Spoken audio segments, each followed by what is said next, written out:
Ассалаумағалейкум, баршаларыңызға қалайсыздар. Кешегі видео жайлы толығымен сіздерге айта кетейін. Негізінде ондай видеоның болатынын және де ондай видеоның шығатынын ақырге толығымен курста болатын. Мен ешкімнен барып тығылып түсірген жоқпын, жасырып техничный кетіп қалған жоқпын. Өзіне бір ауыз сөз айтқан кезде жарайды мені түсіре бер деген еді, бірақ түсіріп болғаннан кейін төбесіне жай түскендей, төбесіне тас түскендей бүкіл оқырмандарға Сержанның қандай жаман адам екенін салып қойғанын мен де түсінбей қалдым негізінде. Съемкадан кейін барып бір ауыз сөз сөйлесейін десем сыртқа шығуға да ниеті болған жоқ, сөйлесуге даже құлшынған жоқ.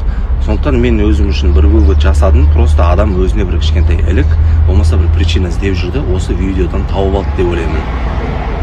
Сондықтан қазір сен мен қандай нашар адам екенін жаза берудің қажеті жоқ, ақыры білетін ондай видео шығар.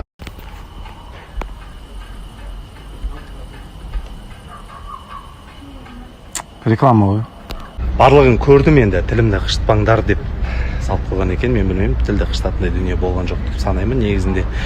Және де мен мамаға барамын, Иссық қаласына кетеміз, мүмкін түспейтін шығармын деген сөзім болды, мойындаймын ол нәрсені. Бірақ мамаға бағыттап кетіп баратқан кезде жаңағы жігіттер хабарласып, біз сізді күтіп отырып келе жатсыз ба дегеннен кейін мен адами тұрғыда отказ бере алмадым, өйткені уәделесіп қойған болатынбыз да.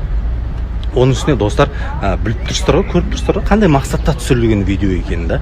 Мен ешқайда кеткем жоқпын, ешкімге қорылған жоқпын. Олай артық әңгіме айтып, басқа жаққа қалай бұрмалаудың да қажеті жоқ деп ойлаймын. Өзі салып жатыр екен, енді шығып жатыр екен, енді білмеймін қай уақытқа дейін шығады, қай уақытқа дейін салады.